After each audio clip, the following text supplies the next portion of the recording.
یہ بیعت نہیں ہے۔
أشهد أن لا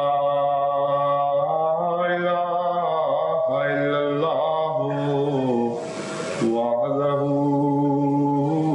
لا شريك له وأشهد أن محمدا عبده ورسوله أما بعد فأعوذ بالله من الشيطان الرجيم بسم الله الرحمن الرحيم الحمد لله رب العالمين الرحمن الرحيم مالك يوم الدين إياك نعبد وإياك نستعين اهدنا الصراط المستقيم صراط الذين أنعمت عليهم غير المغضوب عليهم ولا الضالين ولتكن منكم أمة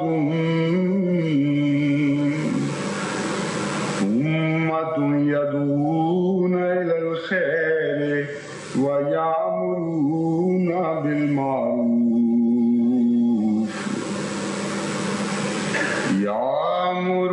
بالمعروف وينهون عن المنكر وأولئك هم المفلحون.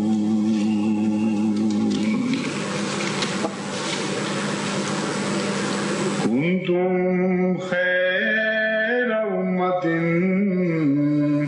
أخرجت للناس تأمرون بالمعروف وتنهون عن المنكر وتؤمنون بالله ولو آمن أهل الكتاب لكان خيرا لهم منهم المؤمنون وأكثرهم الفاسقون.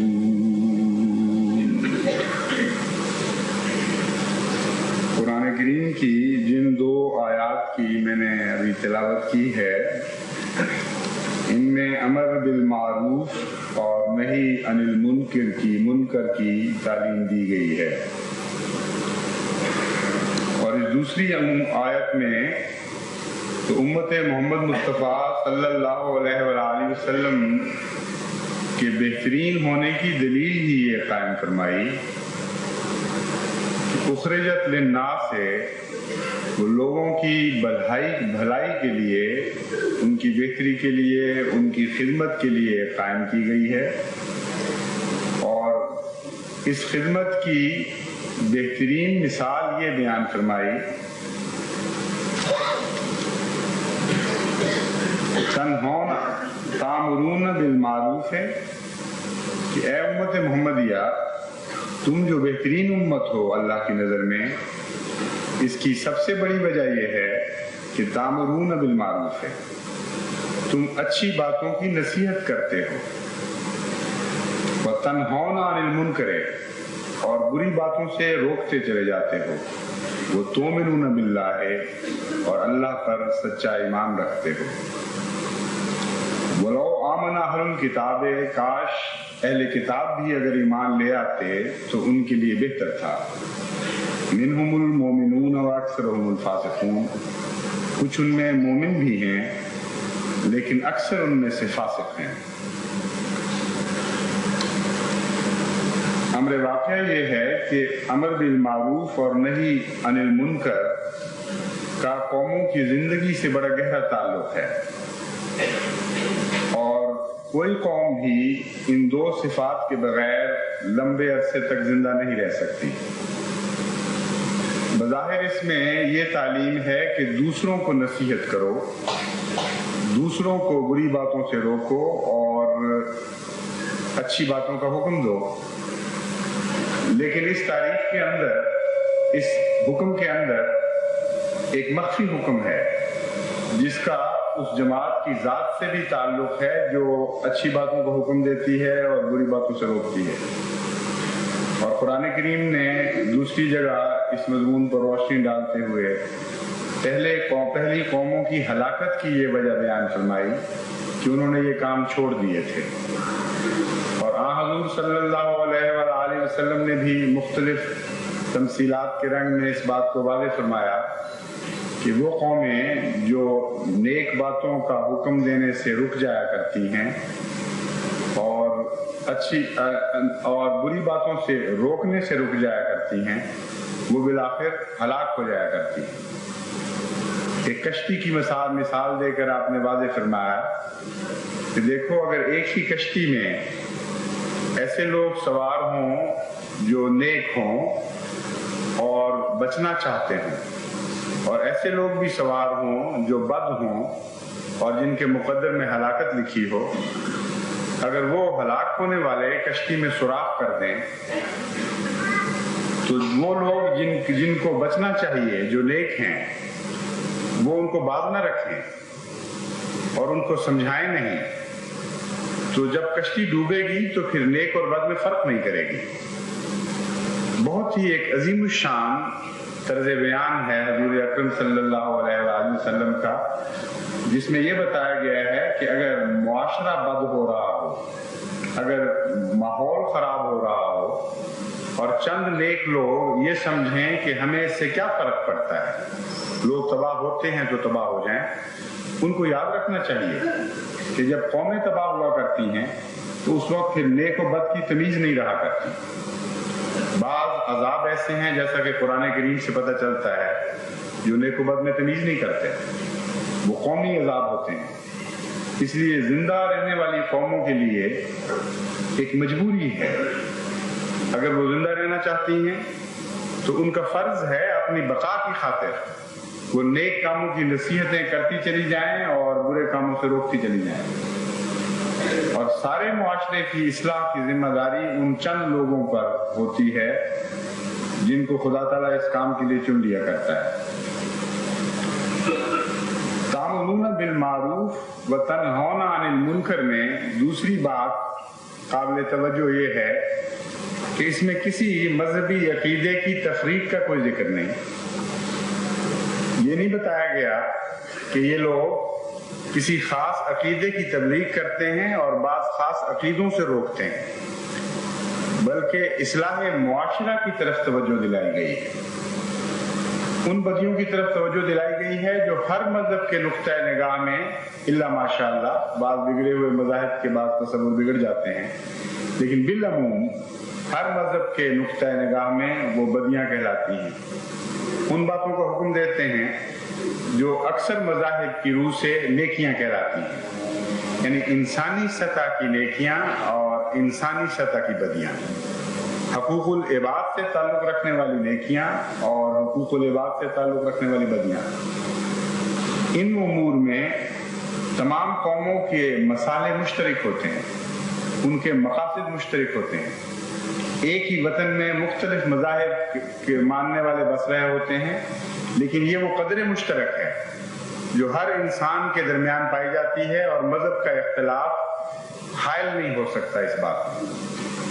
اس لیے نیک بات کی نصیحت کرنے کا جو ارشاد فرمایا امت محمدیہ کو اللہ تعالیٰ نے، اس پر کوئی اعتراض یہ نہیں اٹھ سکتا کہ تمہارے تو عقائد مختلف ہیں، مثلا ہندو ان کو یہ نہیں کہہ سکتے، عیسائی ان کو یہ نہیں کہہ سکتے، دنیا کے کسی مذہب کا تعلق رکھنے والا کوئی معقول انسان ان کو یہ نہیں کہہ سکتا کہ تم ہمیں کیوں کہتے ہو کہ سچ بولو اور جھوٹ نہ بولو، تم کیوں ہماری فکر کرتے ہو کہ ہم رشوت لیتے ہیں اور ہمیں رشوت سے بات رکھنے کی کوشش کرتے ہو، تم کیوں ہمارے پاس آتے ہو درد مند دلوں کے ساتھ کہ دنیا پر ظلم کرنا چھوڑ دو اور ہمیں ظلم سے باز رہنے کی نصیحت کرتے ہیں۔ تمہارا مذہب اور ہے اور ہمارا مذہب اور ہے، تمہارا عقیدہ اور ہے اور ہمارا عقیدہ اور ہے۔ کوئی معقول آدمی یہ نہیں کہہ سکتا۔ دنیا کے پردے پر دہریہ بھی یہ نہیں کہہ سکتا، کیونکہ دہریے کے اندر بھی خدا تعالیٰ نے ایک ان بلٹ اندرونی نظام نیکی اور بدی کی تمیز کا رکھ دیا ہے۔ بعض باتیں ایسی ہیں جن کو دنیا کی ہر قوم بدی سمجھتی ہے، بعض باتیں ایسی ہیں جن کو دنیا کی ہر قوم نیکی سمجھتی ہے۔ اس لیے یہ وہ نصیحت ہے جس کا تعلق نہ مذہب کے اختلاف سے ہے، نہ مذہب کے ماننے والوں اور نہ ماننے والوں کے درمیان یہ کوئی فرق کرتا ہے۔ یہ نظام ایسا ہے جو عالمی نظام ہے نصیحت کا، اور اس کی ضرورت بہت ہے۔ اگر یہ نظام مٹ جائے تو جیسا کہ میں نے بیان کیا، قرآن کریم مثالوں پر مثالیں دیتا ہے پرانی قوموں کی جو اس وجہ سے ہلاک ہو گئی کہ انہوں نے نیک باتیں کہنا چھوڑ دیا تھا اور بد باتوں سے روکنا چھوڑ دیا تھا۔ اس کا دوسرا اثر جیسا کہ میں نے پہلے بیان کیا تھا قوموں کے اندرونی حالات سے بھی ہوتا ہے۔ وہ لوگ جو دوسروں کو نصیحت کرتے ہیں اس کا ایک رد عمل ان کی ذات پر ظاہر ہوتا ہے، اور یہ ہو نہیں سکتا کہ کوئی انسان اللہ پر ایمان لانے والا ہو، یہ شرط خدا نے ساتھ رکھ دی ہے، اور جانتا ہو کہ خدا میرے ظاہر کو بھی دیکھ رہا ہے اور میرے باطن کو بھی دیکھ رہا ہے، اور پھر ایسی نصیحتیں کرے کہ خود ان پر عمل نہ کرتا ہو اور نصیحت کرتے وقت اس کے چرکا نہ لگے، نصیحت کرتے وقت اس کا ضمیر اس سے کاٹے نہ، یہ ہو نہیں سکتا۔ ایک دہریہ کے لیے تو ممکن ہے، لیکن خدا کو ماننے والا جو اللہ تعالیٰ کی ذات پر یقین رکھتا ہو اور جانتا ہو کہ وہ عالم الغیب و شہادہ ہے، اس سے یہ ہو نہیں سکتا کہ وہ نصیحت کرے اور اندرونی کمزوری کی طرف متوجہ نہ ہو. اس لیے قوموں کی اندرونی اصلاح کے لیے اور اندرونی بقا کے لیے بھی بہت ضروری ہے. وہ لوگ جو نصیحتوں سے رک جایا کرتے ہیں ان کے رکنے میں بھی بسا اوقات یہ وجہ شامل ہوتی ہے کہ وہ بدیاں کرنا چاہتے ہیں, بعض معاشرتی برائیوں میں مبتلا ہونا چاہتے ہیں اور جانتے ہیں کہ اگر ہم نے روکا لوگوں کو تو اچانک ہم ان کے سامنے آ جائیں گے اور پھر ان برائیوں میں خود ملوث نہیں ہو سکیں گے. بیرونی ملکوں میں نے مشاہدہ کیا کہ بعض احمدی اس لیے نظام جماعت سے الگ ہو کر خاموش ہوئے کہ وہ بعض بدیاں کرنی چاہتے تھے, اور اس لیے وہ غیروں کو نصیحت نہیں کرتے تھے کہ جانتے تھے کہ ہمارے اندر یہ کمزوریاں ہیں بلکہ بالارادہ کرنا چاہتے ہیں. تو چونکہ بدی کے آخری مقام پر نہیں تھے, پہلا قدم اٹھ رہا تھا, اس لیے منافقت کرنے کی ان میں ضرورت نہیں تھی. یعنی اس میں ایک نیکی بھی شامل تھی, یہ قدم اٹھانا چاہتے تھے لیکن بیک وقت اپنے نفس کے چرکوں سے بچنا چاہتے تھے, اس لیے انہوں نے یہ طریق اختیار کیا کہ خاموش ہو گئے. اور بہت سی جگہ آپ یہ مشاہدہ کریں گے کہ ایسا واقعہ ہوتا چلا جا رہا ہے ہماری سوسائٹیوں میں. اور جو نیک نصیحت کرتا ہے اگر اس کے اندر کمزوریاں ہیں بھی تو رفتہ رفتہ دور ہونے لگتی ہیں, کیونکہ نیک نصیحت کے نتیجے میں ایک اندرونی نظام دل کی طرف سے حملوں کا نظام شروع ہو جاتا ہے. اور امر واقعہ یہ ہے کہ بیرونی نصیحت سے بہت زیادہ یہ اندرونی نصیحت کا نظام کارگر ہوا کرتا ہے, اور یہ جدوجہد ضمیر کو زندہ رکھتی ہے. جن قوموں کا ضمیر نہ مرے ان کے متعلق زندگی کی ضمانت دی جا سکتی ہے, جن کا ضمیر مر جائے ان کے لیے زندگی کی کوئی ضمانت نہیں. تو نصیحت کا نظام باوجود اس کے کہ کمزوریاں ہوں یہ زندگی کی ضمانت ہے, اور منافقت کو دور کرنے کے لیے ایک عظیم الشان نظام ہے. لیکن بعض اوقات بعض لوگ یہ خیال کرتے ہیں کہ ہم چونکہ کمزور ہیں, ہم بدیوں میں ملوث ہیں, اس لیے ہمیں نصیحت نہیں کرنی چاہیے. اور بہت سے لوگوں کو یہ دیکھا گیا ہے بعض بیعت کرنے میں اس لیے کتراتے ہیں. وہ کہتے ہیں ہمیں سمجھ تو آ گئی ہے لیکن ہم بڑے کمزور ہیں اور اپنی کمزوریوں پر نگاہ کر کے اس عہد بیعت کو نبھا نہیں سکتے, اور ہمارا ضمیر ہمیں شرمندہ کرے گا. اور بعض لوگ تبلیغ سے اس لیے باز رہتے ہیں کہ ہمارے اندر اپنی کمزوریاں ہیں, ہم کس منہ سے دوسروں کو بلائیں. چنانچہ حضرت مرزا سلطان احمد صاحب رضی اللہ تعالیٰ عنہ نے حضرت مسیح موعود علیہ السلام کے وصال کے بہت بعد بیعت کی, جبکہ زندگی میں ایمان لے آئے تھے, اور اپنے بیٹے مرزا عزیز احمد صاحب کو آپ نے خود نصیحت کی کہ بیعت کر لو, اور ایمان لانے کے باوجود بیعت نہیں کرتے تھے. جب پوچھا گیا, بعض دوستوں نے پوچھا تو انہوں نے کہا میں جانتا ہوں میرا باپ سچا ہے, میں تو اس گھر کا پلا ہوا ہوں, لیکن میرے اندر کمزوریاں ہیں اور میرا نفس مجھے شرمندہ کرتا ہے کہ تم اس قابل نہیں کہ اس عظیم باپ کی بیعت کر سکو. تو یہ بھی ایک خیال پیدا ہو جاتا ہے. لیکن امر واقعہ یہ ہے کہ یہ منافقت نہیں ہے. منافقت ایک اور چیز کا نام ہے, میں اس کی وضاحت ابھی کروں گا. ہر انسان کچھ کمزوریاں اپنے اندر رکھتا ہے اور کوئی انسان بھی کامل نہیں سوائے انبیاء علیہ السلام کے, جن کو معصومیت اللہ تعالیٰ کی طرف سے عطا ہوتی ہے, کیونکہ خدا تعالیٰ نے ان کو نمونہ بنانا ہوتا ہے. اور ان معصوم انبیاء میں سے سب سے زیادہ معصوم حضرت اقدس محمد مصطفیٰ صلی اللہ علیہ وآلہ وسلم تھے, کیونکہ وہ جملہ نبیوں کے لیے بھی ایک ماڈل تھے.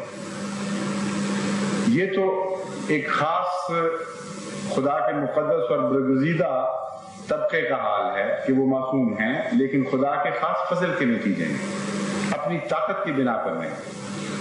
باقی انسان کسی بھی مقام پر کھڑا ہو وہ معصوم عن الخطا قرار نہیں دیا جا سکتا.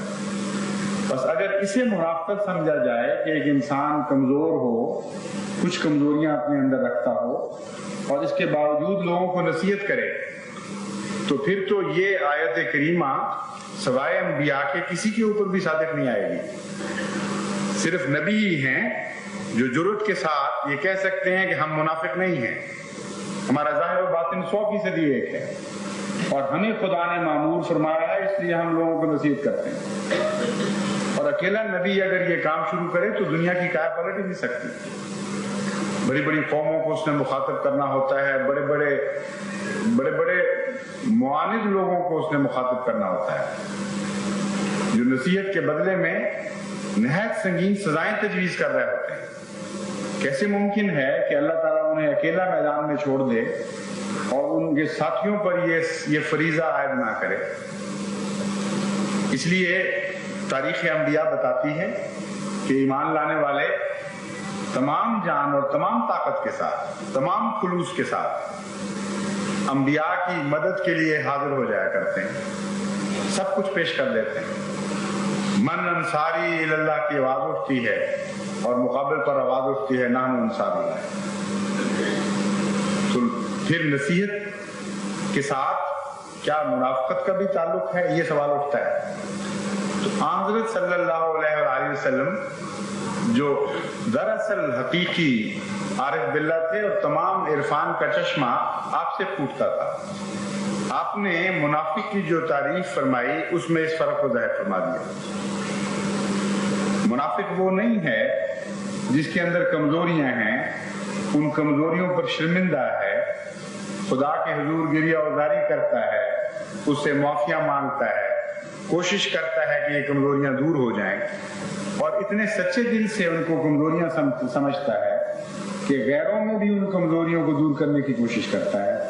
وہ منافق نہیں ہے۔ منافق وہ ہے جس کے اندر دل ارادہ دھوکہ پایا جائے، اور منافقت اور ارادے کا ایک ایسا ساتھ ہے کہ حضور صلی اللہ علیہ وآلہ وسلم نے اس حقیقت کو خوب کھول کر واضح فرما دیا۔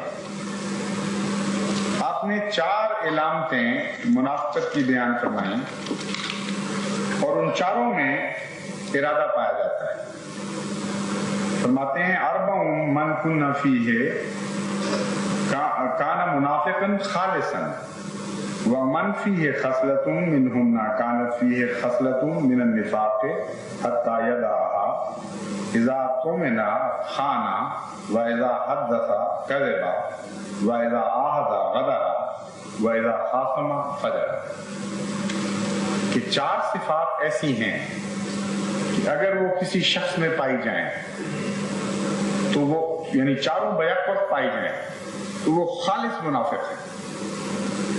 اس کے اندر نفاق ہی نفاق ہے، یعنی نفاق میں اخلاص رکھتا ہے اور ایمان کا کچھ بھی اس میں باقی نہیں رہتا۔ ان میں سے پہلی یہ ہے کہ جب وہ اذا اؤتمن خان، جب اس کے سپرد امانت کی جاتی ہے تو وہ امانت میں خیانت کرتا ہے۔ اور امانت سے یہ مراد نہیں ہے کہ چند روپے رکھوا دیے جائیں، کوئی سامان رکھوا دیا جائے اور اس میں کوئی خیانت کر جائے۔ امانت ایک مذہبی اصطلاح ہے جس کا قرآن کریم میں ذکر ہے، اور امانت سے اول مراد شریعت محمد مصطفیٰ صلی اللہ علیہ وآلہ وسلم ہے، قرآن کی اصطلاح میں۔ چنانچہ قرآن کریم فرماتا ہے وَإِذَا عَرَضْنَا الْأَمَانَةَ عَلَى السَّمَاوَاتِ وَالْأَرْضِ وَالْجِبَالِ، وہ امانت آپ سے تقاضا کرے گی کہ اگر تم محمد مصطفیٰ صلی اللہ علیہ وآلہ وسلم کے امین ہو، جو خدا کے امین تھے، اور تم اس واسطے سے خدا کے امین بن جاتے تو ان دائروں میں اپنی امانتوں کی حفاظت کرو، شریعت جو تم سے تقاضے کرتی ہے ان کو پورا کرو۔ تو جس شخص میں اس حد تک خیانت پیدا ہو جائے جو اس کے دائرے سے تعلق رکھتی ہے، خواہ روپیہ پیسہ رکھوایا گیا ہو یا نہ رکھوایا گیا ہو، سامان سپرد کیا گیا ہو یا نہ کیا گیا ہو، خواہ ایک استاد کے سپرد بچے کیے گئے ہوں، وہ بھی پوچھا جائے گا خدا کے حضور کہ تم نے اس امانت کا حق کیوں ادا نہیں کیا۔ اور اگر وہ نہیں کرے گا تو حضور صلی اللہ علیہ وآلہ وسلم فرماتے ہیں کہ اس حد تک وہ منافق بن جائے گا، منافقت کا ایک داغ اس کے دل پر لگ جائے گا اور دل کا چوتھا حصہ اس کا غائب ہو گیا، اس بد سائے کے نیچے آ گیا۔ اس ملک میں تو بدقسمتی سے ایسے بہت واقعات ہیں، اور بکثرت جماعت کو نصیحت کرنی چاہیے، اور اس نصیحت کے نتیجے میں جماعت کے اپنے اخلاق کی حفاظت ہوگی، کیونکہ جب وہ نصیحت کریں گے تو اپنے دل پر غور کریں گے اور شرمندہ ہوں گے اگر ان کے اندر کمزوریاں پائی جاتی ہیں، ان کو دور کرنے کی کوشش کریں گے، اور اگر وہ نہ کریں گے تو نصیحت کرنے والے کو دوسرے کے تانے مجبور کر دیا کرتے ہیں ٹھیک ہونے پر، کیونکہ ایک اور فائدہ اس کو یہ ہے اندرونی نظام بھی اٹھ کھڑا ہوا ہے اور بیدار ہو گیا ہے، اور جن کو نصیحت کی جاتی ہے وہ ادنا سا بھی داغ دیکھیں تو وہ مقابل پر تانا دیتے ہیں، اور وہ چرکا بعض دفعہ ایسا کام کر جاتا ہے کہ ضمیر کا چرکا جہاں ناکام ہو گیا وہاں مخالف کا چرکا کام کر دیتا ہے۔ تو کتنا عظیم الشان حفاظت کا نظام ہے جو قرآن اور حضرت محمد مصطفیٰ صلی اللہ علیہ وآلہ وسلم نے پیش کیا ہے، جس سے قومی کردار کی حفاظت ہوتی ہے۔ یہاں تو یہ حال ہے کہ بعض جگہ میں ایک دورے پہ گیا تھا تو وہاں پتہ لگا کہ ایسے اسکول ہیں جہاں استاد سارا مہینہ آتا ہی نہیں، اور مہینے کے آخر پر تنخواہ لینے کے لیے رجسٹر پر دستخط کرنے کے لیے آتا ہے، اور مانیٹر بنائے ہوئے ہیں بعض جو آگے بچوں کو پڑھاتے ہیں یا نہیں پڑھاتے اللہ بہتر جانتا ہے، اور اس کثرت سے یہ واقعات ہو رہے ہیں کہ سارا معاشرہ دکھا ہوا ہے اس سے۔ وہ بچے قوم کے کتنی عظیم الشان امانت ہیں ان اساتذہ کے پاس جنہوں نے مستقبل بنانا ہے قوم، تو بظاہر ایک چھوٹا سا اسکول ماسٹر ہے جو بعض لوگوں کی نظر میں کوئی حقیقت نہیں رکھتا، لیکن امر واقعہ یہ ہے کہ جب اس کے قوم کے بچے ہو گئے تو اسی نسبت سے اس استاد کو عظمت نصیب ہوتی ہے۔ اگر وہ امانت کا حق ادا کرے تو اسی نسبت سے خدا کی نظر میں وہ عظمت پاتا ہے، اور اگر امانت کا حق ادا نہ کرے تو خدا کی نظروں میں بھی ذلیل ہوگا اور قوم کی نظر میں بھی مجرم ہوگا، اور ایک قومی خودکشی کے مترادف ہوگی یہ بات کہ ایسے لوگوں کو سمجھایا نہ جائے اور روکا نہ جائے نیک نصیحت کے ذریعے۔ بس جماعت احمدیہ میں منافقت کی کوئی بھی خصلت نہیں ہونی چاہیے، بہت بڑا کام ہے، ساری دنیا کی اصلاح کرنا کوئی معمولی کام تو نہیں۔ اگر ہم منافقت کا شکار ہو جائیں گے تو پھر باقی کیا رہے گا؟ یہ تو ویسی بات ہوگی جیسے ایک دفعہ حضرت امام ابو حنیفہ رحمۃ اللہ علیہ جا رہے تھے، بارش ہو رہی تھی، کیچڑ تھا، تو آپ نے دیکھا کہ ایک بچہ بڑی تیزی سے دوڑ رہا ہے، تو حضرت امام ابو حنیفہ نے اس کو کہا کہ بیٹے ذرا آہستہ، پھسل نہ جانا۔ وہ بڑا ذہین بچہ تھا، فوراً مڑا اور اس نے کہا امام صاحب میں پھسلوں گا تو ایک بچہ پھسلے گا، آپ نہ پھسل جانا، کیونکہ آپ پھسلیں گے تو قوم پھسل جائے گی۔ کتنا عظیم الشان جواب دیا اس نے۔ بس وہ جماعت جو امین مقرر ہو گئی ہو ساری دنیا کی، اس کو اپنی امانتوں کی حفاظت کا خیال نہ رہے تو وہ کیا رہے گی باقی؟ کس طرح دنیا کی اصلاح کر سکے گی؟ اس لیے ان امانتوں کی حفاظت سب سے زیادہ اہم اور اول فرض جماعت احمدیہ کا ہے۔ کوئی ایک بھی علامت منافق کی آپ کے اندر موجود نہیں رہنی چاہیے۔ اگر خدا نہ خواستہ ہے تو اس کو دور کریں، اور جب آپ نصیحت شروع کر دیں گے تو کمزوریاں دور ہونی شروع ہو جائیں گی، اور بالارادہ منافقت کا تو میں تو خیال بھی نہیں کر سکتا کہ کوئی احمدی اس کا مرتکب ہو سکے۔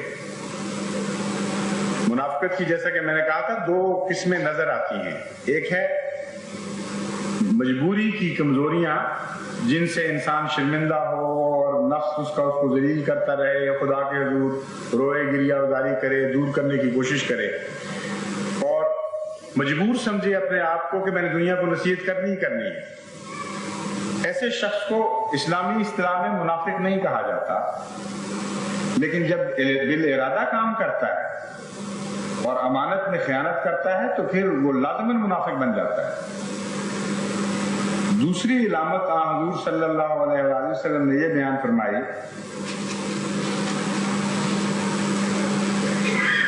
جب بات کرے تو جھوٹ بولے.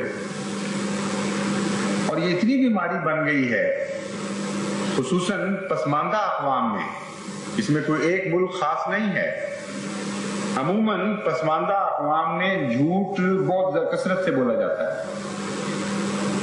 اور بڑی قومیں جو ہیں ان میں انفرادی سطح پر جھوٹ بہت کم ملتا ہے. وہ اس کمی کو پورا کر لیتی ہیں قومی فتنوں کے وقت جھوٹ بول کر، قومی مسالے کے وقت جھوٹ سے کام لے کر اور جھوٹے پروپیگنڈے کر کے وہ اپنی طرف سے تو پیاس بجھا لیتی ہیں اس کی.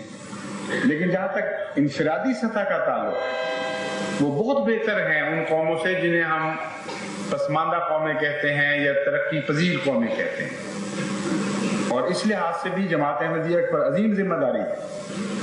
جھوٹ کو تو زہر قاتل سمجھنا چاہیے. منافقت کا سب سے بڑا زہر جھوٹ ہے. ایک انسان بات کرے اور جھوٹ بول رہا، کیونکہ جھوٹ کا مطلب یہ ہے کہ خدا تعالیٰ کی حقانیت کا انکار. جھوٹ بولنے والی قومیں دنیا میں کسی شعبے میں بھی ترقی نہیں کیا کرتے. آپ کی آنکھ جو دیکھ رہی ہے اگر وہی ہو تو یہ سچ ہے، اور اگر آپ کو غلط نظر آ رہا ہو تو یہ بیماری ہے. لیکن آپ دیکھ کچھ اور رہے ہوں اور بیان کچھ اور کر رہے ہوں، یہ جھوٹ ہے. تو جو جھوٹی قومیں ہوتی ہیں ان کو آنکھوں کی بیماریاں بھی پھر لاحق ہو جایا کرتی ہیں. ان کا ویژن بگڑ جاتا ہے، ان کو نظر بھی کچھ اور آنے لگ جایا کرتا ہے. اور ایسے بھی واقعات ہوتے ہیں کہ جھوٹ بولنے والا اپنے ہی جھوٹ کا خود شکار ہو جاتا ہے. پھر جھوٹ بول کر اس جھوٹ پر ایمان لے آتا ہے اور ایک لمبے عرصے کے بعد سمجھنے لگتا ہے کہ یہ واقعہ ہے. تو نہایت ہی خطرناک اور مہلک بیماری ہے جھوٹ، جو آن حضور صلی اللہ علیہ وآلہ وسلم کے نزدیک ایک منافقت کا نشان ہے. اور جھوٹ اگر قوموں سے دور ہو جائے تو بہت عظیم الشان فوائد ملتے ہیں. مثلا سائنٹسٹ جھوٹ کے ساتھ ایک قدم بھی آگے نہیں بڑھا سکتا.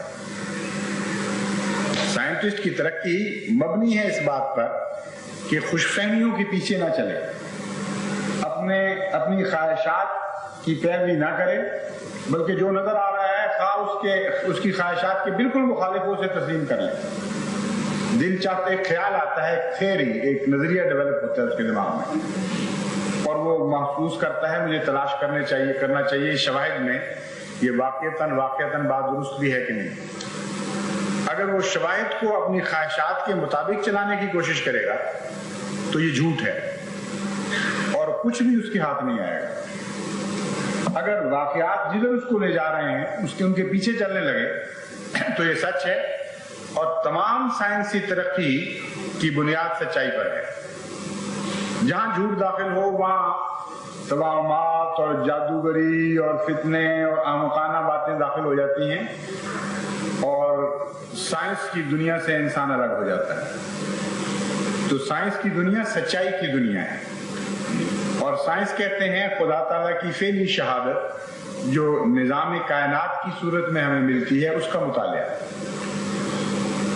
اور روحانیت اور مذہب کہتے ہیں خدا تعالیٰ کی قولی شہادت اور نظریات کا نظام اور اخلاقیات کا نظام جو ہمیں اس کی کتابوں میں ملتا ہے. تو جو لوگ خدا تعالیٰ کی فعلی شہادت کو جھٹلانے والے نہیں بنتے ان کو زیادہ توفیق مل سکتی ہے کہ وہ اس کی قولی شہادت کو بھی نہ جھٹلائیں. اور جو لوگ عادی ہو جائیں جھوٹ کے عام دنیا کی باتوں میں، ان کے اوپر خدا تعالیٰ کی کتاب کا رنگ چڑھ ہی نہیں سکتا. ہر کپڑے پر ہر رنگ تو نہیں چڑھا کرتا. پہلے ایک بنیادی صفائی ہوا کرتی ہے، اس میں سے گزارے بغیر کوئی رنگ نہیں چڑھایا جا سکتا. تو جھوٹے لوگوں پر شریعت کا رنگ نہیں چڑھ سکتا، کیونکہ شریعت نام ہے سچائی کا، اور کچھ بھی وہ نہیں پا سکتے، نہ معرفت، نہ اس دنیا کے فوائد، نہ آخرت کے فوائد. جھوٹا کلیتاً محروم رہ جاتا ہے، ہر شعبہ زندگی میں وہ ناکام ہوتا ہے، اور بظاہر وہ فوائد حاصل کر رہا ہوتا ہے، تھوڑے ادنا فوائد عارضی، لیکن حقیقت یہ ہے کہ قومی طور پر اگر کسی نے خودکشی کرنی ہو تو اس سے بہتر کوئی علاج نہیں اس کا کہ وہ جھوٹ اختیار کر لے. تمام بدیوں کی جڑ جھوٹ ہے، اور لطیفے کے طور پر بھی جھوٹ نہیں بولنا چاہیے. ماؤں کو بچوں کے سامنے جھوٹ نہیں بولنا چاہیے، جھوٹے بہلاوے نہیں دینے چاہیے، جھوٹی کہانیاں نہیں سنانی چاہیے. ماؤں کی گودوں میں سچ اور جھوٹ کے فیصلے اکثر ہو جایا کرتے ہیں.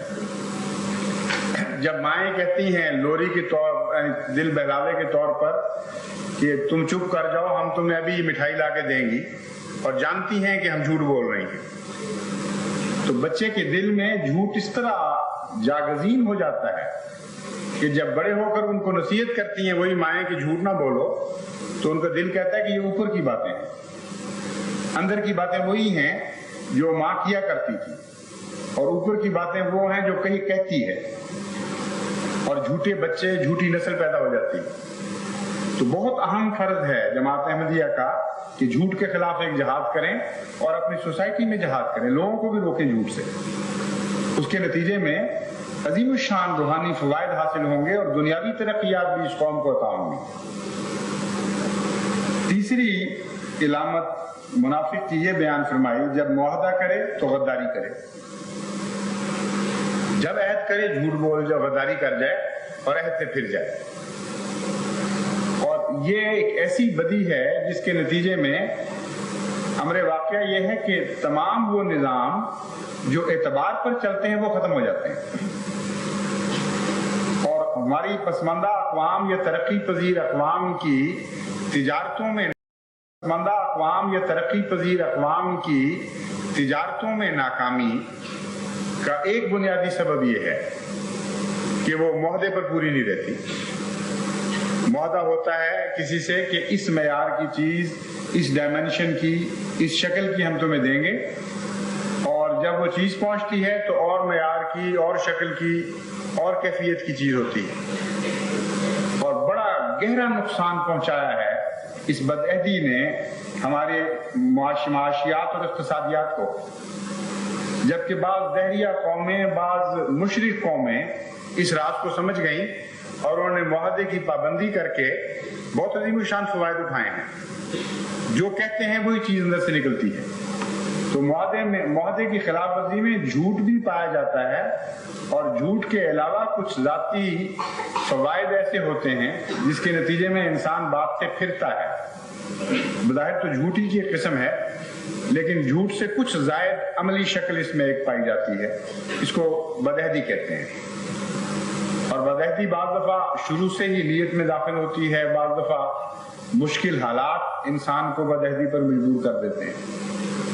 لیکن آن حضرت صلی اللہ علیہ وآلہ وسلم کا اسوہ یہ تھا کہ کبھی کسی عہد کو آپ نے نہیں توڑا. سخت ترین آزمائش کے وقت بھی آپ نے کبھی کسی عہد کو نہیں توڑا. ساری زندگی ہمیشہ دشمن اپنے عہد توڑتے رہے، لیکن حضرت محمد مصطفیٰ صلی اللہ علیہ وآلہ وسلم نے عہدوں کی حفاظت فرمائی ہے اور اسی کی تلقین فرمائی. پر جماعت احمدیہ کو بھی اس بات کو مضبوطی سے پکڑ لینا چاہیے. خواہ وہ تاجر ہوں، خواہ وہ انڈسٹریلسٹ یعنی کارخانے دار ہوں، خواہ وہ ملازم ہوں. اب ملازمت میں بھی ایک معاہدہ ہوتا ہے، اور بظاہر انسان کو محسوس بھی نہیں ہوتا کہ میں جھوٹ بول رہا ہوں، لیکن معاہدہ شکنی جیسا کہ میں نے بیان کیا ہے جھوٹی کی قسم ہے.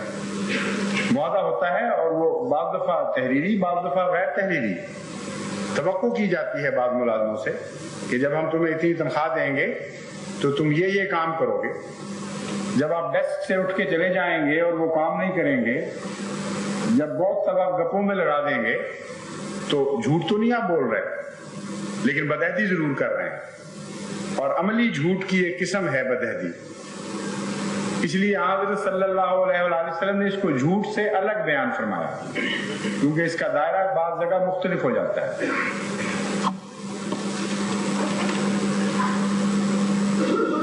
پھر ایک اور حضور صلی اللہ علیہ وآلہ وسلم نے وضاحت فرمائی منافق کی کہ جب مباحثہ کرے، جب اختلافی امور پہ گفتگو کرے تو گالیاں اور فحش کلامی شروع کرے. فرمایا مومن کی شان کے یہ خلاف ہے. اور اب دیکھیں کہ کہ نصیحت کرنے والوں کے لیے کتنا ضروری ہے یہ. ایک ایسی جماعت جو نصیحت پر معمور ہو، اگر کوئی اس کو آگے سے اس سے بدسلوکی سے پیش آئے، اس کی بات نہ مانے یا سختی کرے، اور ایسی جماعت جو نکلی ہے دنیا کو نصیحت کرنے کے لیے اور ان کی اصلاح کے لیے، وہ مقابل پر فحش کلامی شروع کر دے، تو اس کا تو سارا اثر باطل ہو جائے گا. اس لیے جماعت احمدیہ میں خواہ کتنی ہی بد کلامی ان کے مخالف کی جائے، جواب میں بد کلامی نہیں ہونی چاہیے. اگرچہ بعض مواقع پر قرآن کریم اجازت دیتا ہے اس کی، اور اصلاح کے خاطر اور بعض حقائق کو دلوں میں اتارنے کے لیے، لیکن اس کے لیے اللہ تعالیٰ کے وہ بندے جو معمور ہوں وہ خاص مسالے کے پیش نظر سختی کرتے ہیں. جیسا کہ ایک مجلس میں سوال کیا گیا تھا کہ قرآن کریم میں جو آتا ہے اتل بعد ذالک زنیم، کہ وہ جھوٹا بدکردار بلکہ حرام زادہ ہے جو مخالف ہے. اتنے شدید اتنے سخت الفاظ قرآن کریم میں، اور دوسری طرف قرآن کریم فرماتا ہے کہ گالی نہ دو. تو یہ مراد ہرگز نہیں کہ مسلمانوں کو قرآن کریم اجازت دے رہا ہے کہ تم اس قسم کے سخت لفظ لوگوں کے لیے استعمال کیا کرو. مامور من اللہ کو اللہ کہہ رہا ہے کہ تیرے مخالفوں کی یہ حالت ہے، اور بعض دفعہ بیماری کی طرف متوجہ کرنے کے لیے بتانا پڑتا ہے، لیکن وہ جس کا کام ہے، جس کو مامور کیا گیا ہے، وہ بیماریوں کی حالت کھول کر بیان کرتا ہے، اور اس کے اپنے اسوے پر اس کا کوئی بھی اثر نہیں پڑتا. روزمرہ کی زندگی میں وہ اسی طرح حوصلے والا برداشت والا ہوتا ہے. لوگ اس کو گالیاں دے جاتے ہیں اور وہ حوصلے سے برداشت کرتا ہے، اور لوگوں کو بھی اس کے مقابل پر سختی نہیں کرنے دیتا. حضرت مسیح موعود علیہ السلام کے متعلق آتا ہے، ایک مجلس میں آپ تشریف فرما تھے، غالباً یو پی سے ایک آدمی آیا اور اس نے نہایت بد کلامی کی، اور حضرت مسیح موعود علیہ السلام نے جب جواب دیا تو اس نے کہا میں جانتا ہوں ایسے دھوکے باز دجالوں کو، مجھ سے تم کیا بات کرتے ہو. صحابہ کو طیش آیا، مگر حضور اکرم صلی اللہ علیہ وآلہ وسلم نے روک دیا. فرمایا حضرت مسیح موعود علیہ السلام نے روک دیا، بالکل کچھ نہیں کہنا. جب وہ بات ختم کر دیتا تھا تو حضور اس کا جواب دینا شروع کر دیتے تھے، یہاں تک کہ آخر پر اس نے کہا کہ میں نے ساری زندگی میں ایسا حوصلے والا انسان کبھی نہیں دیکھا. تو یہ خدا تعالیٰ کے ماموروں کو جب اللہ تعالیٰ ایک دوا کے طور پر، ایک بیماری کے تجزیے کے طور پر بعض حقائق بتاتا ہے تو اسے گالی نہیں کہا جاتا، لیکن ان باتوں کو پکڑ کر آگے لوگوں میں اس طرح کہنا یہ منع ہے، اور اس کی قرآن کریم اجازت نہیں دیتا. چنانچہ قرآن کریم میں ان آیات کے باوجود ہرگز ثابت نہیں کہ حضرت اقدس محمد مصطفیٰ صلی اللہ علیہ وآلہ وسلم نے یا آپ کے صحابہ نے گلیوں میں لوگوں کو یہ کہنا شروع کر دیا اتل من بعد ذالک زنیم. نہایت نرمی اور محبت اور پیار سے گفتگو فرماتے تھے، اور یہ چیز اور مقصد کی خاطر ہے اور خدا تعالیٰ کے خاص ایما پر بیان کی گئی. تو جماعت احمدیہ کو ہرگز گالی نہیں دینی. جتنا مرضی دشمن آپ کو گالیاں دے، جتنی مرضی فحشا کلامی سے کام لے، آپ نے صبر اور حوصلے سے کام لینا ہے. اگر نہیں لیں گے تو حضرت صلی اللہ علیہ وآلہ وسلم فرماتے ہیں کہ منافق ہو جاؤ. عجیب علامت منافق کی بتائی ہے جس کا عام دنیا کی عقل سے تعلق نہیں ہے. ایک غیر معمولی عارف باللہ یہ سوچ سکتا ہے کہ یہ منافقت ہے. اب غور کریں کہ منافقت کیوں ہے. منافقت اس لیے ہے کہ مومن کی فطرت ایسی ہے جو ہر ایک سے پیار کرتی ہے اور محبت کرتی ہے، اور خدا تعالیٰ یہ چاہتا ہے کہ تم بنی نوع انسان کے لیے رحمت ہو جاؤ.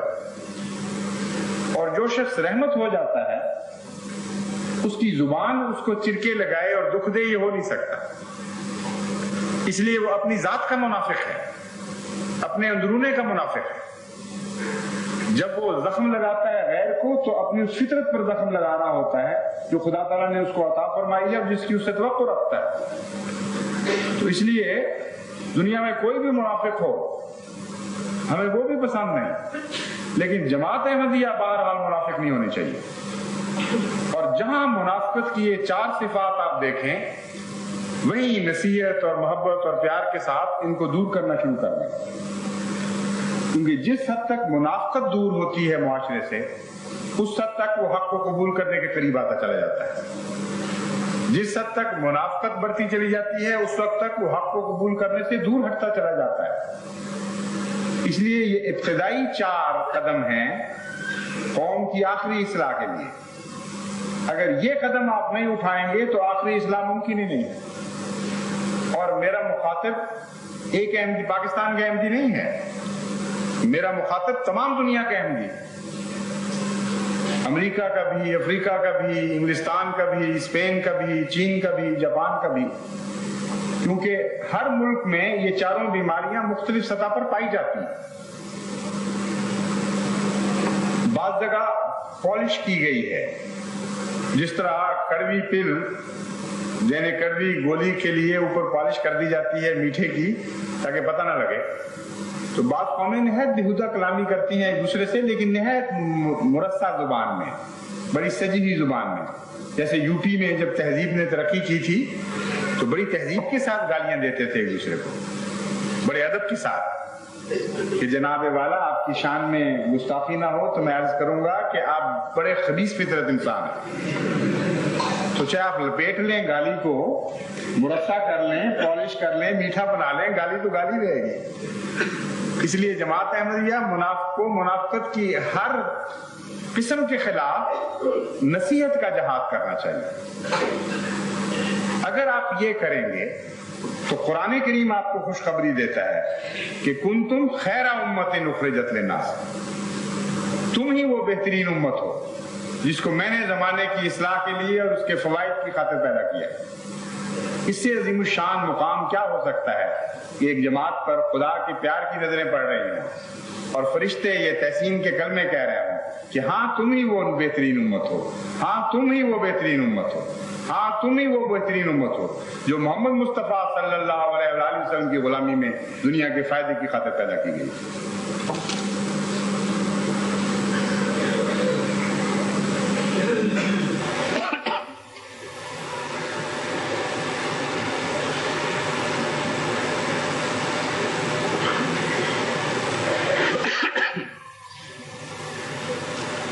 الحمدللہ نحمده ونستعینه ونستغفره ونؤمن به ونتوکل علیہ ونؤمن به ونتوکل علیہ ونعوذ باللہ من شرور انفسنا ومن سیئات اعمالنا من یهد اللہ فلا مضل له ومن یضللہ فلا ہادی له ونشهد ان لا الہ الا اللہ وحدہ لا شریک له ونشهد ان محمدا عبده ورسوله عباد اللہ رحمكم اللہ ان اللہ یأمر بالعدل والإحسان وإیتاء ذی القربى وَيَنْهَى عَنِ الْفَحْشَاءِ وَالْمُنْكَرِ وَالْبَغْيِ يَعِظُكُمْ لَعَلَّكُمْ تَذَكَّرُونَ اذْكُرُوا اللَّهَ يَذْكُرْكُمْ وَادْعُوهُ يَسْتَجِبْ لَكُمْ وَلَذِكْرُ اللَّهِ أكبر۔